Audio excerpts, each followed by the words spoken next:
Everything you learned in history class was a lie. Well, maybe not everything, but they skipped the best parts. Introducing Stupiracy, where stupidity meets conspiracy. Ever heard of the Olympic marathon that nearly killed its runners? Or the time a pope put another pope's corpse on trial? Join me, Scott Rizzuto, and Tim McKernan as we uncover the most outrageous historical moments and mind-blowing conspiracies you won't believe actually happened. Tune into Stupiracy for your weekly dose of historical absurdity. Available wherever you get your podcasts. Remember, history is dumb, but laughing at it is smart.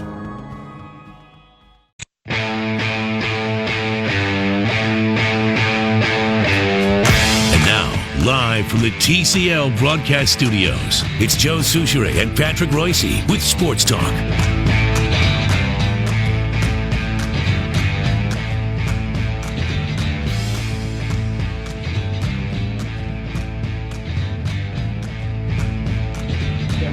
Yes, Don Shelby. You and I ever been on the radio together? It's been a long time since we. I think it's close to 35 years. Now, one day that I did Bernard's podcast, did you stop by? Yes, that's right. Yeah, that's right. That's right. That was maybe 8-9 years ago. Yeah. Can I ask you a question about your friend Bernard? Absolutely. I love the guy. Yes, so do I. He could empty out a room with his personality, but I love the guy. He makes me look like Mr. Charm, okay? He's more charming now than he's ever been. Yeah, well, that's small praise. That's like saying I'm not as fat as I used to be. That's right. The world's tallest midget. Yeah, so, Don, you're about to learn Pat's going out guns a-blazing. Yes. There we go. But Tommy was going to retire. Yes. He was going to retire. Well, he has always threatened that. He tried it for like 2 weeks, didn't he? Yeah. Or was tempted? Now he's doing 7-8 hours a day on the radio. Right. What in the hell? He's got more money than you and I and everybody else around here. Throw me in there, too. He used to fly down to Chicago at 1 in the afternoon. At 11 in the morning, he'd get on a 4 o'clock plane and he'd made $25,000, and the checks kept coming. I'll tell you one thing that is a true story. That I can't remember the exact year of the Super Bowl. But you know the price that people pay. Yeah, 91 for the 92 season. He had 5 commercials, national commercials on the Super Bowl with his voice. Can you imagine? Wow. Well, they tell me that when he came in, I didn't hear this from him. I heard it from other people, that like United Airlines. He'd come in and they say, Tom, we want you to sound smooth and confident. He'd read it once and they'd say, well, we could have you do it again, but we don't know why. That was perfect. Then another thing would happen, because I was also doing voice work at that time. So you would be brought into a studio, and I've talked to a lot of voice people over the years that had the same experience. You would be brought in and you would do a number of reads and say, well, can you do it this way? Can you? Then they would say, can you do a Bernard? Yeah, it is a talent because they Don, they're paid to pretend like they're helping you make it just perfect. So they want to keep you around for hours. Not that I ever did it. Well, I was just going to say, Don, I don't know if you've ever heard Royce with the being brought in to do some voiceover work. This is actual footage, the actual audio of Pat in the studio about to do an ad, and the big executives. I think it was United Airlines. I am not reading this cornball crap. He had no patience. He was waiting for the lady to come in. Let's go here. It's just, Where'd you get that? Oh, my God. That was, it was for a promo. That was in Maplewood, Pat. That was this. Long ago. It was this one. Let's go here. I am not reading this cornball crap. And this one. Where is she? Let's go here. That was you, Pat. You were a bad waiter. You're like Joe. You don't like to wait. Patience is not my number one virtue. No. I'm not reading this cornball crap. If you want to fly United Airlines, get on the plane on time, or I will take a vote. And by the way, if one of the seats is broken, we're going to take a vote and fly. Okay, we're flying anyway. Take a vote. That's one of my theories. Is the person who you're getting ready to leave, and the person who reports that their seat is broken, and now you got to wait an hour and a half. They should be thrown off the plane and pummeled. Guess what? You're in the luggage compartment now. Right. And Pat gets Here's that a lawn flight chair. attendant microphone and says, "You have 2 votes, people. Safety, raise your hand. Willing to risk it, raise your hand." On time.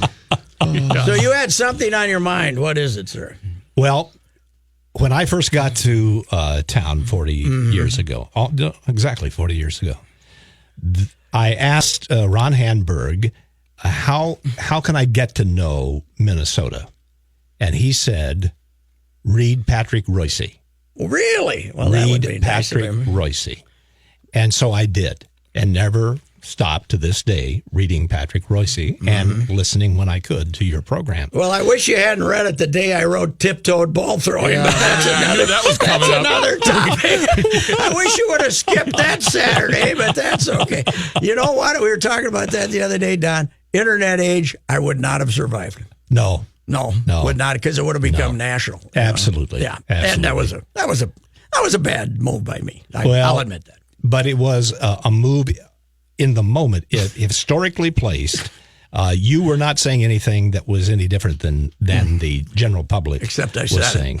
And as a coach of girls basketball, he was talking about girls basketball when he called it tiptoe ball throwing, that the state of affairs of girls basketball primarily, was a lot of that kind of look and a lot of falling down, but they got better awfully quickly. Oh yeah, and the great improvement in women's basketball is the possession of the ball. When a gal drives in a lane, she has firm control of the ball, and she gets to the Lindsey Whalen being example A. Yeah. You know, the early years it was catching passes and dribbling in traffic and things like that, and now it's fine. That's that. I just threw that in for a moment. So. Well, that was good. Handberg, that was an what a interesting beauty. moment in our relationship. When I saw RJ, actually, for the last time, I did a piece on him 2 springs ago. Right, I remember it that. was great. I ended up writing like 35 inches. I could have written in 350. Easy. You know, he was telling stories. It was great. We had a great afternoon. But he told me the Handberg story, you know, how he decided to be Ralph John Fritz, because the guy at the radio station in Stillwater didn't want a guy to be Ralph Fritz and have 2 first names. He wanted to be Johnny Magic or somebody like that. And he said, no, well, how about if I become Ralph John Fritz? And the guy said, okay, that's okay. So then he meets Handberg. How different TV stations were then. Who was the old sports guy? Raleigh Johnson. Raleigh who Johnson was like was, a yeah. consul. Hal Scott. Yeah, but Raleigh Johnson was like a consultant, and they let him hire Ralph John. He's the guy that hired Ralph John. And Ron Handberg, the news director, hadn't met him. And Raleigh Johnson says, "This is Ralph John Fritz, Ron, and our new sports guy." And Handberg looked at him and said, "Ralph John Fritz, that's a little pretentious, isn't it?" Welcome to WCU. Yeah. So, Well, we miss him because he God, was he's a one great of guy. the all-time great people in the world and had more fun. and had fewer enemies than damn Yes. near anybody has ever been in this business. There was one episode, I think, was Sid that went back where Well, I think I know there was who a we- challenge of I know maybe who a we punch would- in the nose. I know who we all would support in that battle. Do you realize that as Don, with the events of the last week over here, that suddenly, I think it was Monday evening, it came to me that Sid had outlasted me on the radio. 25 and a half years. He spots me 25 and a half years, and he'd outlasted me. It's, my goodness. it is unbelievable. Of course, as you know from being over at CCO, nobody has the guts to tell him it's over. Right. they would be dragged out in the street and beaten up by 90-year-olds. Yeah. Walkers. Walkers. They'd be walkered to Led death. by Sid. Yes. Sid's the only 98-year-old with a new hip that uses his walker as a weapon to knock people out of the way getting into the locker room. His ego has, over the years, become more and more fragile when he's challenged about certain things. And I think that there was a moment on the air where Dave Mona and he were doing Sports Huddle, and they took a call, and the callers just began with effusive praise for Sid's career, how much of the time he is right, and that he can always be depended on to have the facts way ahead of everyone else, and just lavishing him with praise. He said, but I have to disagree with you on one point. And it was a point about whether his shortstop for the Twins should be traded and get a new thing. And Sid blew up and just said, well, that's fine. Well, why don't you just come over here and run a radio show? Why don't you just do this? Because who needs me? Because you're all geniuses and I'm not. And this is just, I don't even know why I'm on the air anymore. I tell you what. Well, wait a minute. He just told you that you're the greatest guy in the world. He disagreed on one tiny point. Well, the two gals who are attending to him these days, the caretakers, the nurses. Yep. I keep saying, you're taking notes, right? I'm gonna outlast him, and we're gonna write a book, another book. I always told him when I wrote the last book, I can't wait to write the sequel, The Truth. All right, we better come back in a minute.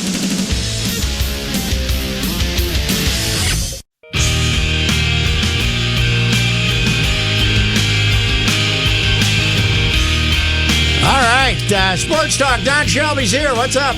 Well, I wanted to do something that I have hoped to be able to do for many, many years. You know, I've interviewed a lot of people in my life. I'm going to tell Royce exactly what I think about him right now.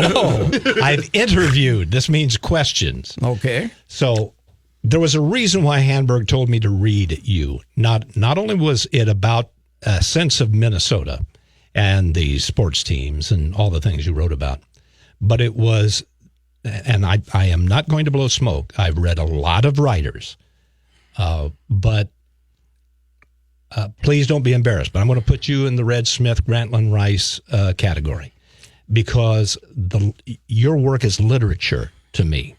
Now, what my question is where did that come from? How did you learn how to write that well? That is a question that can't be answered even if I knew, because I don't, Now, I will tell you this. At the 1970, what year did the Vikings lose to the Steelers? 73? 74. Super Bowl. I did walk in the press box there at Tulane Stadium, hung over to the teeth, and Red Smith was on one side of me and Jim Murray was on the other side, and I sat down. I said, here we are, boys, three of the greatest sports writers that ever lived. I was 28 and hung over, but, I just... No, where did you learn how to make a sentence? Where did you? You know what? Was that taught you in Fulda? No, God, no. Although I had a great English teacher, Lauren Limmerman. She could silence in a room with a stare, but she was great. But I didn't know what I was going to do until I got to the Star Tribune as a copy boy. I mean, I was going to the U in liberal arts, which means nothing, right? I was taking humanities, and I didn't even know what they were. But when I got to the Star Tribune, we got to the Minneapolis Morning Tribune as a copy boy, it took me about 20 minutes to decide that this is what I wanted to do. I don't know. You know what? The number one thing is to have an ear when you're interviewing somebody. Yes. When you're interviewing somebody, you might do 20, 25 minutes, and you're going along, and they say something, and you don't react really, but you say, okay, there's the lead. Yes. There's the lead. Yes. I know what, absolutely. You're halfway through it and you kind of circle it on your notebook and stuff. One story I always tell is 15 years ago, I did 6 years of these golf. I'd go around to golf state, little towns, and play golf 6 days a week. I called it the Confirmed Hacker. And I think the second one I ever did, I went to New York Mills and to a guy who had a golf course on his sheep farm, and you'd have to close. It was a 5-stroke penalty if you didn't close the gate and stuff like that up in New York Mills. But I remember he was introduced. We hadn't even started yet, and I figured this would be pretty good. And he introduced me to a guy. And he says, "This is Delbert Sandbeck. Delbert don't talk much since he got hit in the head with a shot put in high school." I said, "Okay, I can do this. I got this." Yeah. Circle that right there. Delbert's going to get me. I don't know. To me, it's always been trying to listen. Now on Deadline, it's a whole different animal. But, sure. Trying to have editors paid close attention to your work, or do they let you go? I have had two very little. I think the only column I really got ripped up was I'd written this whole thing the day after on the Monday after the Twins took a 2-0 lead in the '87 World Series. Early in the morning, the stock market was down, right? And I kind of wrote this smart alecky about how the Wall Street can't even react to this team being ahead 2-0. Well, by late in the afternoon, people were jumping out of buildings, and the stock market was, people were going broke, and they called me up and said, you better try that one again. we can't make light of this. But, no, they've been really good to me. I haven't had many problems at all. Well, you've been such an asset to not only radio here at KSTP, ESPN 1500, but you have been an asset to this community because of the not only your depth of knowledge, but the lyrical nature of the way you write and tell stories that I've always believed that good storytelling teaches us more than a litany of facts. Well, here's the deal, though, Don. It's, in modern communication, that has become less important. But I still... I became a part-timer at the Star Tribune in 10 or 11, 12, maybe. 10 maybe, 2010. And I don't travel. We got 2 other columnists. We got 3 guys covering the Vikings.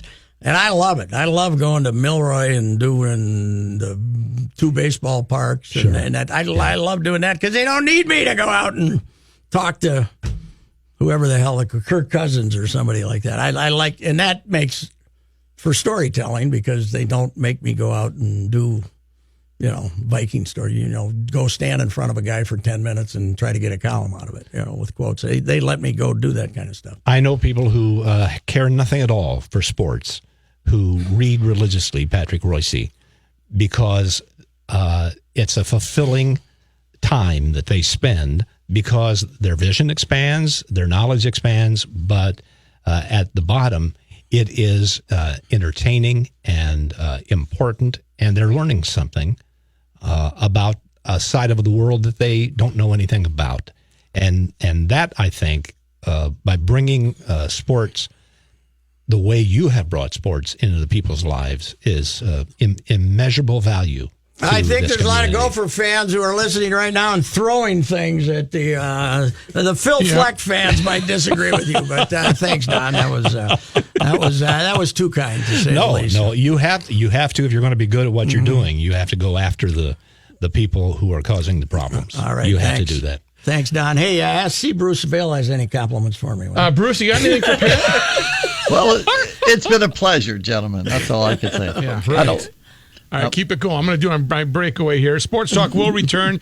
We do have Bruce Vail waiting in the wings with the Your Money Now report coming to us courtesy of Owatonna's own Federated Insurance. We got the intro done, the sponsors ready to go, and now here's Bruce. Well, the news is not great today. Stocks suffer through a losing session today. The losses were much greater earlier in the day. They were trimmed quite a bit near the close, but the Dow Jones Industrial Average still dropped 137 points. The NASDAQ Composite fell 96, and the S&P 500 lost 21 points. Consumer products maker Kimberly-Clark is raising prices and changing package counts in the U.S. and Canada for several of its brands. brands, including Cottonelle bathroom tissue and Huggies diapers. The company said it will hike prices across a majority of its businesses to help offset significantly higher commodity costs. It's bad enough you have to worry about someone stealing your identity. Now you have to safeguard your children's identities. A recent study from Javelin Strategy and Research found more than 1 million children were victims of identity theft last year, with the total damage pegged at $2.6 billion. The research showed that with limited financial history or existing account activity, children are the most likely to become victims of new account fraud. What may upset people even more is the report shows the most common perpetrator of childhood identity theft is a family friend, accounting for 33% of those incidents. That's why I don't have friends. I'm Bruce Vail with Your Money Now on 1500 ESPN. All right, big guy, thank you very much. We'll talk to you tomorrow afternoon at 2:25. How's that? I will be ready. All right, Bruce, I know you're probably not going to make it, but so many others are to the Minnesota's great get-together. That's the Minnesota State Fair. 1500 ESPN will be there, the flagship, Sports Talk, Garage Logic, The Ride, Judd and Mackey, the whole gang doing live shows right there on the front porch. Stop by and see us. Stop by and see what garb we have for you to buy as the last hurrah. 1500ESPN.com if you're looking for more information, or as the great services.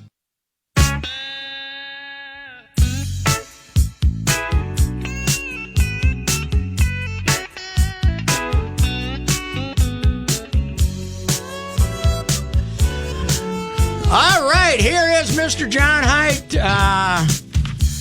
How'd you guys get your lunch taken care of? Oh, yes. We even waited for TV to be done. We were very respectful. Well, I ruined a shirt with beans. I got beans all over. Well, I my noticed shirt. you're wearing a My Talk 1071 Yes. T-shirt. I didn't know if you were trying to campaign for fill-in work down the hall. This is a 2X from My Talk, and it had to do a little stretching was required because I don't think Had to get the crew to stretch you out a little bit. I don't think they get the. I don't think they get the 2X in the same sizes down the hall, but it beats walking around like got shot. All right, you guys down at the end of the hall now. You got the other arm. Yeah. Pull. Just keep pulling until we hit the door, okay? That's one of my stories that I love from way back in my copy boy days, Don. We had an old prep writer named Ted Peterson, the BOF, the big old fart, everybody called him. He was the greatest guy ever. But he would do an all-state football team, and then this is when they did nightly roundups during the season from all around the state. And anybody that got their name in the paper or made an all-state team or anything would be on the honorable mention. And Ted would type them up, the honorable mention, and there'd be hundreds of them. Ooh. And we'd always measure it. You'd paste it all together. You wouldn't put it in. It'd be like running down. It'd be like a church way. It'd be like Meghan Markle's wedding. It'd be so long. Did you set it in agate? Yeah, they'd set it. The linotype. There's still linotypers, but you'd walk it out. It was great. It's sunny at 88 degrees. Twins, finally the ball game is over. The Twins have defeated the Pittsburgh Pirates 6-4, the final in that one. Bobby Wilson, a home run and 2 RBIs. Wow. Did you see Bobby's home run? Yeah, he killed it. He did. Yeah.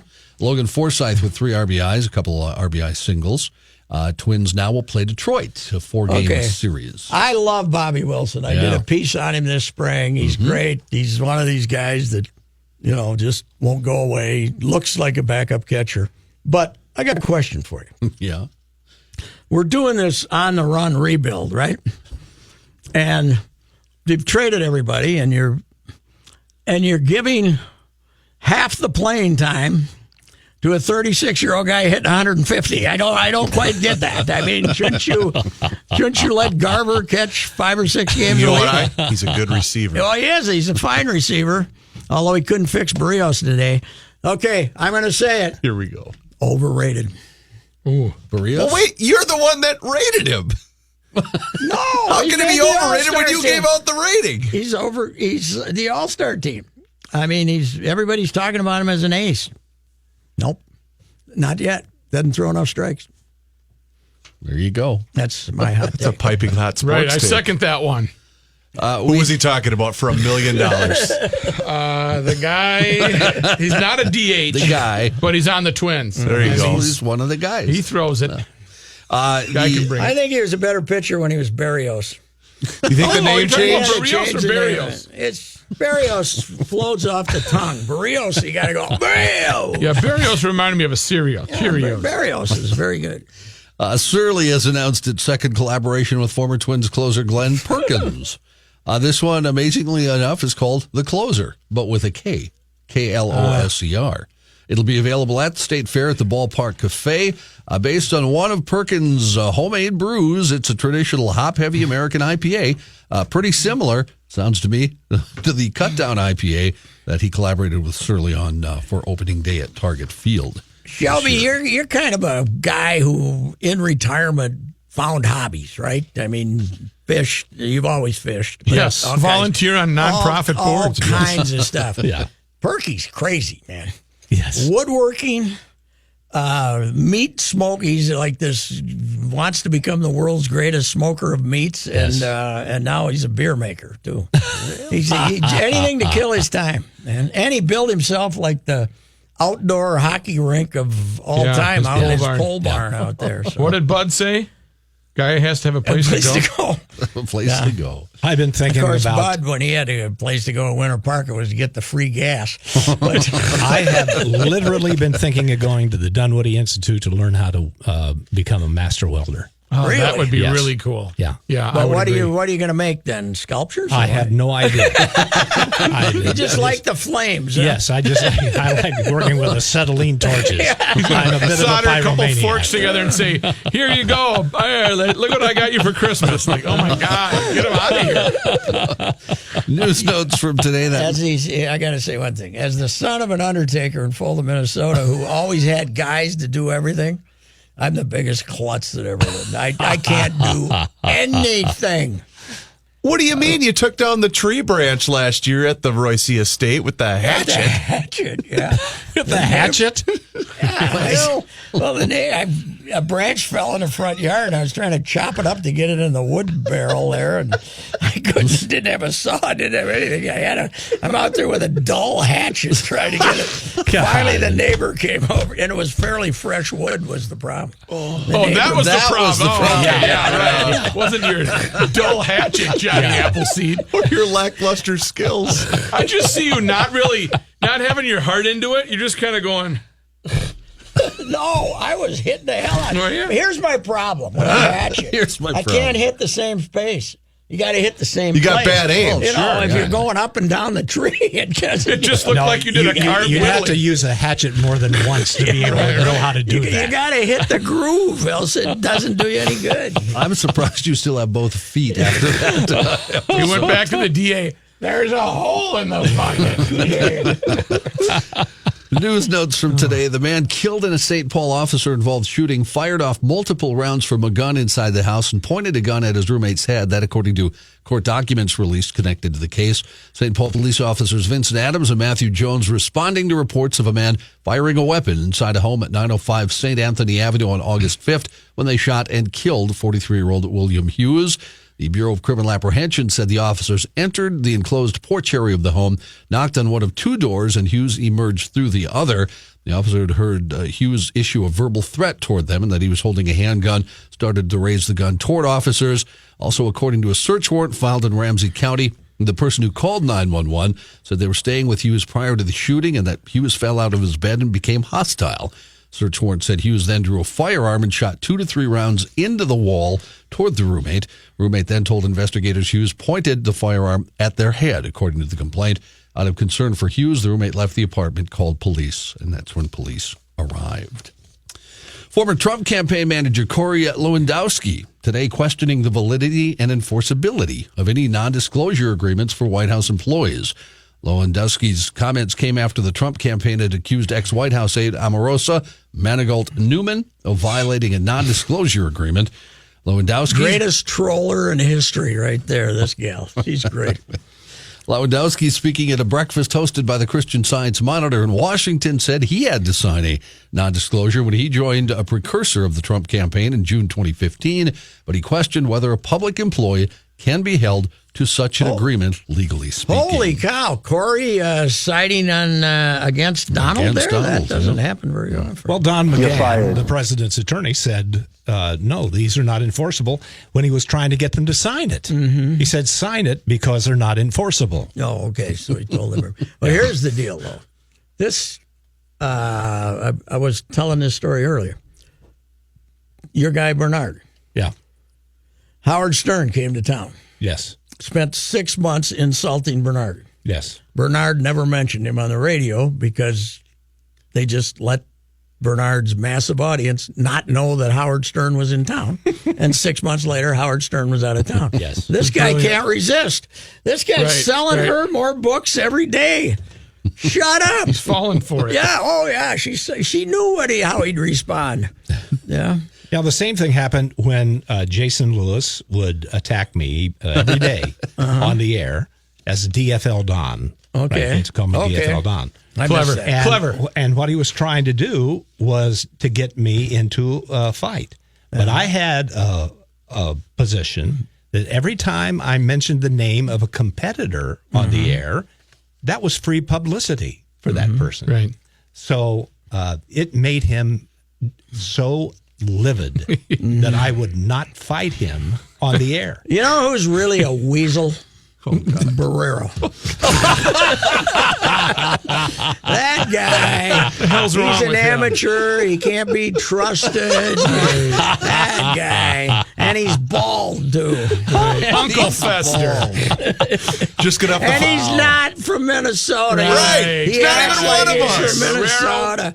Yeah. What kind of name is Barrero, isn't anyway? he? Yeah, He's from Gary, Indiana. Yeah, what? Gary, Came here on the Indiana. megabus, huh? Yeah, he did. Anybody from Indiana should not be considered a real Minnesota. No, I'm not going to say that. I'm from Indiana. Okay. He's only been All right, here I take that 32 or 3 years. That ain't long enough. You're You're from Indiana. What's going on? What kind of name is Barrero, anyway? What a dumb name. Yeah, right. Is that it?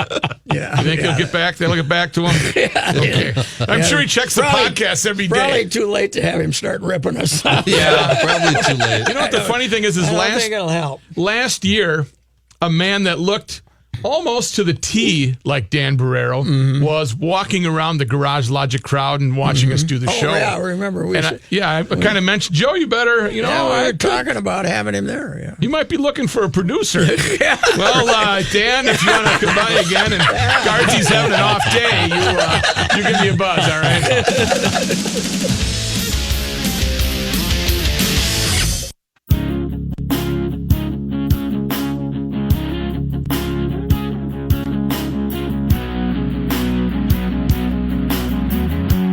I have one more sort of sports thing to mention. Ben Zobrist, he plays for the Cubs, of course. Been around forever, 37 years old. Very mild-mannered, also always been considered one of baseball's nicest guys. Yep. He entered Tuesday with 0 career ejections. Yes. That changed, though. The 1,563rd game of his career. Amazingly, or not so amazingly, it came because of a very poorly called strike 3 by Phil Cuzzi. Now, Zobrist does not swear. He's also a very... Devout Christian. Thank you. Perfect way to put it. What did he say to get thrown out? He told reporters, well, I basically told Phil, that's why we want an electronic strike zone. That's right. He also sort of said... he knew he was going to get tossed, so he figured he'd give him that shot. He said, I thought he was going to toss me anyway. Because he'd had a big row with Madden a couple innings earlier, too. Cuzzi's. Cuzzi's got a bad attitude. Yeah. Joe West today, by the way, Yeah. second all-time number of games umpired. I like Joe, even though he drives the players crazy sometimes. Players hate him. In Great Britain, they didn't think this one through. The lead witness in a gangland murder trial was assaulted after prison guards put him in the same cell as the accused killer he was testifying against. Yeah, how about that? I got a hunch those guards were paid off to do exactly that. Oh, man. Non-association orders were sent to corrective services. However, sources told the Daily Telegraph the witness and the accused put in the same area of the Silverwater Metropolitan and Remand Center. The injuries sustained by the witness meant he was unable to go to court today, where he was due to give evidence in the trial of the man. A spokesperson for Corrective Services confirmed an inmate was treated for what he called minor injuries. An explanation has been sought from the Minister for Corrections, David Elliott, with the reassurance it will not be repeated. That is a part of that is an episode, a segment of a dark comedy movie, isn't it? Yes, it is. It's the Sopranos. Yeah, right. This is for you, Rook. Yep. Left-handed people, not always treated well throughout history. I'll say. They've been persecuted for being Especially evil. this last week. Well, some right-handed people, too. Okay. Labeled witches in the old days, of course. And there have been a few theories over the decades about why some people are left-handed, including an outdated idea that it has something to do with moms who are stressed out while pregnant. Well, research since the 80s has found that our preference for right or left is most likely determined before you're ever born. Ultrasound screenings suggest as early as the 8th week of pregnancy, from the 13th week in the womb, babies tend to suck either their right or their left thumb, so they know if they're right or left-handed. Imagine that. Now, as previously thought, the genetic differences between the left and right hemispheres of the brain determine whether someone is left or right-handed, but a new study now published in the journal eLife found that the answer could lie in the spinal cord. The research found that gene activity in the spinal cord was asymmetrical in the womb and could be what causes a person to be right or I got a question, Johnny. Yeah. What do we care? Why do we do all this Left-handed research? people have been burned Why do we do my all whole this life. research? Yeah, I'm living in a right-handed world. The desks, the notebooks. I found a sport for you, by the way, handball. You know, this handball. If you're I'm not, pretty good at it. If you're not ambidextrous, you're out of luck. You gotta have the most successful handball players are the guys with the great, or the women with the great opposite hand. The Handball. I'm ambidextrous. Yes. I am. I do all sports poorly, now left all or you right-handed. need is quickness. Yeah, right.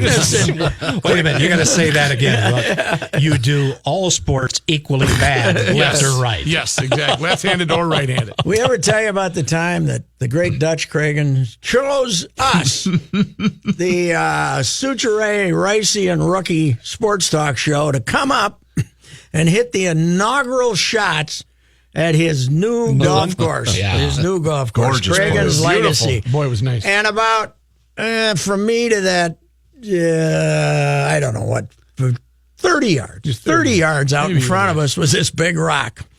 And with the plaque on it, hole number one, and hole 240 number one, the yards. whole thing. Rook lines up, hits a screaming line drive. The ball comes back at us. Dutch is diving. We're all diving. He saw his life flash in front of him. He was as white as a poor ghost. old Dutch, Dutch isn't as young as he used to be. Yeah, I was saying, that couldn't have been easy for Dutch to do. He's never going to forget that, though, 'cause he never lets me forget it every time I go up Every there. time we went up there, we looked to see if we could see the dent in the rock. It's been hit a few times, by the way. I just was the first. Yes. And I was hitting broke it right-handed. in. I was hitting right-handed at that time. A California man who resolved not to leave a store until he found a winning scratch-off lottery ticket. He got lucky on his 5th try. Oh, really? His name, Fred Bastardo. He told Oh, California. yeah. You know what it means? I looked it up. There What's was it mean? Antonio Bastardo. Sure, the pitcher. Yeah. Bastard, it means in Spanish. Well, I would assume that. Which is So let me. You looked it up, even though it could be bastard and Spanish. You would just add an O to it. yes, right. But you well, looked I it up. wanted to make sure that that's what it was because I think I would have changed the family name about 100 years ago. I would have said Smitho or something. Right. Well, Shelby-o, anything. Not. this Bastardo buddy, you're a real bastardo. Yeah. told California lottery officials he went to the El Rancho liquor to buy a See, scratch. El Ranch. El Rancho, Rancho. You yep. just put the O on there. He wanted to buy a scratcher's Pretty good. ticket. Doesn't work with Oreo, though, does it? Well, the funny thing is, I went to Mexico with a group of friends, and a real dummy friend of mine thought to speak Spanish. He just added an O to everything You in the gotta English. get the accent. You say, man, how much does this cost, man? Hombre. How Wait many a minute, are money you you- doing Scarface? Yeah, what do you want to say? Let's go. Exactly. Cuban. That's right. Oh, we all speak the language, man. Yeah, he took the first ticket. It was not a winner, but he told the clerk, "I'm not leaving until I get a ticket that's a winner." He said he changed his tune after scratching off 4 losing tickets in a row and decided the 5th ticket would be his last attempt. Well, the 5th ticket, $750,000. Wow. He was a winner-o. He is one lucky bastardo. Right? Yes, he was. Yes, he was. I remember when the family went to Mexico. We all went to Mexico, big family reunion down in Manzanillo. And I would talk to people. I would say, like, hey, man, can you get this bag for me? And my immediate family wanted to disown me, and they were going to kick me out of the hotel room. And I told them, but I have a key. It was a bad situation. Really bad. Thanks, John. Yes. Muchos gracias, señoro.